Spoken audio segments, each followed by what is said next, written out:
Hello and welcome to शोध ज्ञान classes dear learners. आज शोध ज्ञान क्लासेस के अंतर्गत बाल मनोविज्ञान के 40 बहुविकल्पीय महत्वपूर्ण प्रश्नों को सीखने का प्रयास करेंगे, जो टेट, सुपर टेट एवं इत्यादि परीक्षाओं के दृष्टिकोण से अत्यंत ही महत्वपूर्ण है। आइए देखते हैं इसी क्रम में पहला प्रश्न। प्रयोगात्मक मनोविज्ञान का जनक किसे कहा जाता है? प्रयोगात्मक मनोविज्ञान का जनक विलियम वुंड को कहा जाता है। इस प्रकार विकल्प ए सही है। इसी क्रम में अगला प्रश्न है, वोल्फगैंग कोहलर द्वारा अंतर्दृष्ट अधिगम का प्रयोग कब किया गया? इसका सही उत्तर है वोल्फगैंग कोहलर द्वारा अंतर्दृष्ट अधिगम का प्रयोग सन 1920 ईस्वी में किया गया। इस प्रकार विकल्प डी सही है। इसी क्रम में अगला प्रश्न है, अमेरिकी मनोविज्ञान का जनक किसे कहा जाता है? अमेरिकी मनोविज्ञान का जनक विलियम जेम्स को कहा जाता है। इस प्रकार विकल्प बी सही है। इसी क्रम में अगला प्रश्न है, अंतर्दृष्ट अधिगम में समस्या की किस स्थिति पर ध्यान दिया जाता है? इसका सही उत्तर है संपूर्ण स्थिति पर ध्यान दिया जाता है। इस प्रकार विकल्प ए सही है। इसी क्रम में अगला प्रश्न है, जिस समूह में स्वतंत्र चर उपस्थित रहता है उसे क्या कहते हैं? जिस समूह में स्वतंत्र चर उपस्थित रहता है उसे प्रयोगात्मक समूह कहते हैं। इसी क्रम में अगला प्रश्न है, निम्नलिखित में से स्टैनले हॉल द्वारा प्रतिपादित सिद्धांत कौन सा है? पुनरावृत्ति का सिद्धांत स्टैनले हॉल द्वारा प्रतिपादित सिद्धांत है। इस प्रकार विकल्प सी सही है। इसी क्रम में अगला प्रश्न है, मनोविज्ञान को व्यवहार के विज्ञान के रूप में सबसे पहले किसने परिभाषित किया? मनोविज्ञान को व्यवहार के विज्ञान के रूप में सबसे पहले वाटसन महोदय द्वारा परिभाषित किया गया। अतः विकल्प ए सही है। इसी क्रम में अगला प्रश्न है, किलपैट्रिक द्वारा प्रायोजना विधि का आविष्कार कब किया गया? किलपैट्रिक द्वारा प्रायोजना विधि या प्रोजेक्ट मेथड का आविष्कार सन 1918 ईस्वी में किया गया। इस प्रकार विकल्प ए सही है। इसी क्रम में अगला प्रश्न है, वुंड के द्वारा स्थापित स्कूल का नाम क्या है? विलियम वुंड के द्वारा स्थापित स्कूल का नाम संरचनावाद है। इस प्रकार विकल्प ए सही है। इसी क्रम में अगला प्रश्न है, स्वप्रेरणा द्वारा अधिगम कैसा होता है? स्वप्रेरणा द्वारा अधिगम बहुत प्रभावशाली होता है। अतः विकल्प बी सही है। इसी क्रम में अगला प्रश्न है, डी एनीमा किसकी रचना है? डी एनीमा अरस्तु की रचना है। इस प्रकार विकल्प ए सही है। इसी क्रम में अगला प्रश्न है, पेस्टोलॉजी के 3H के संप्रत्यय में H का क्या अर्थ है? पेस्टोलॉजी के 3H के संप्रत्यय में H का अर्थ हेड, हार्ट और हैंड से है। इस प्रकार विकल्प डी सही है। इसी क्रम में अगला प्रश्न है, मनोविज्ञान का अतीत बहुत लंबा है परंतु इतिहास बहुत छोटा है। उक्त कथन किसका है? उक्त कथन एबिंगहास महोदय का है। इस प्रकार विकल्प ए सही है। इसी क्रम में अगला प्रश्न है, तत्परता तथा कार्य सीखने की गति में निम्नलिखित में से कौन सा संबंध होता है? दिए गए विकल्प के अनुसार कार्य सीखने की गति तत्परता के समानुपाती होता है। इस प्रकार विकल्प डी सही है। इसी क्रम में अगला प्रश्न है, जर्मनी के लीपजिग विश्वविद्यालय जहां प्रथम मनोवैज्ञानिक प्रयोगशाला 1879 में स्थापित की गई, वर्तमान में क्या नाम है? जर्मनी के लीपजिग विश्वविद्यालय का वर्तमान नाम कार्ल मार्क्स विश्वविद्यालय है। अतः विकल्प ए सही है। इसी क्रम में अगला प्रश्न है, आत्मनिरीक्षण विधि द्वारा किनकी क्रियाओं का अध्ययन किया जाता है?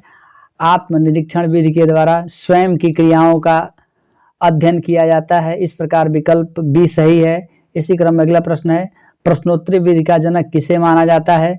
प्रश्नोत्तरी विधि का जनक सुकरात महोदय को माना गया है। अतः विकल्प डी सही है। इसी क्रम में अगला प्रश्न है, बाल शिक्षा केंद्रित किसकी देन है? बाल शिक्षा मनोविज्ञान की देन है।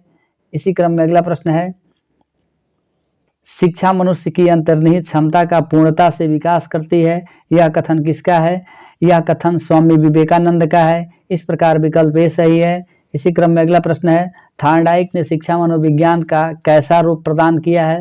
थॉर्नडाइक ने शिक्षा मनोविज्ञान का निश्चित एवं स्पष्ट रूप प्रदान किया है। इस प्रकार विकल्प ए सही है। इसी क्रम में अगला प्रश्न है, 20वीं शताब्दी में मनोविज्ञान को क्या माने जाने लगा?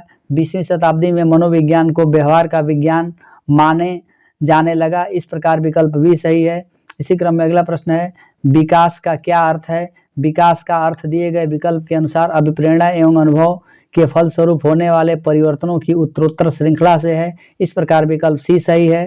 इसी क्रम में अगला प्रश्न है, मनोविज्ञान को दर्शन शास्त्र अलग विज्ञान का दर्जा किसने दिलाया? इसका सही उत्तर है विलियम वुंट ने मनोविज्ञान को दर्शन शास्त्र से अलग विज्ञान के रूप में मान्यता दिलवाया। इस प्रकार विकल्प ए सही है।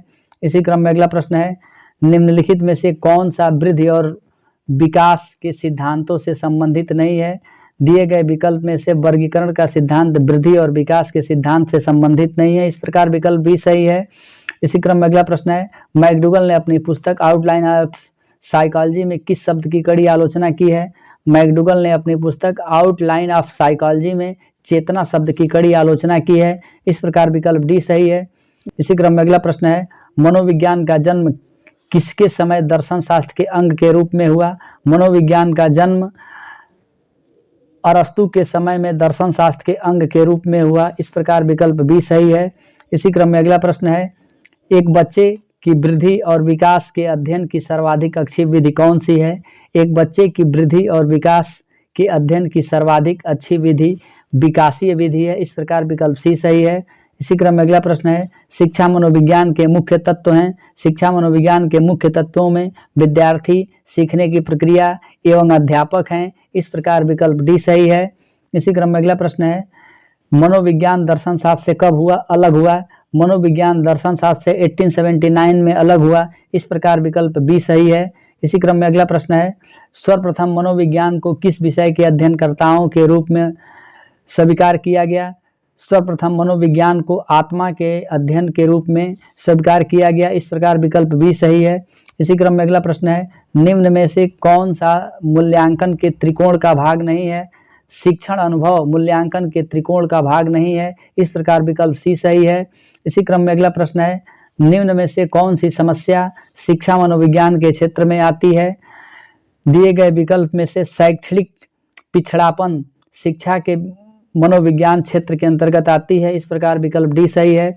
इसी क्रम में अगला प्रश्न है, थार्नडाइक के व्यक्तित्व के वर्गीकरण का आधार क्या है? थार्नडाइक के व्यक्तित्व के वर्गीकरण का आधार चिंतन और कल्पना है। इस प्रकार विकल्प डी सही है। इसी क्रम में अगला प्रश्न है, शिक्षा के प्रति मनोविज्ञान का सबसे महत्वपूर्ण योगदान निम्नलिखित में से कौन सा है? दिए गए विकल्प के अनुसार शिक्षा के क्षेत्र में मनोविज्ञान का सबसे महत्वपूर्ण योगदान अध्यापक द्वारा उचित शिक्षण विधियों को अपनाने में सहायता देना है। इस प्रकार विकल्प डी सही है। इसी क्रम में अगला प्रश्न है, निम्न में से कौन अधिगमकर्ता को अधिक स्वतंत्रता प्रदान करता है? इसका सही उत्तर है सृजनशीलतावाद अधिगमकर्ता को अधिक स्वतंत्रता प्रदान करता है। इस प्रकार विकल्प डी सही है। इसी क्रम में अगला प्रश्न है, निम्नलिखित में से कौन से विचारक के अनुसार शिक्षा व्यक्ति की भीतरी शक्तियों को उभारने की प्रक्रिया है?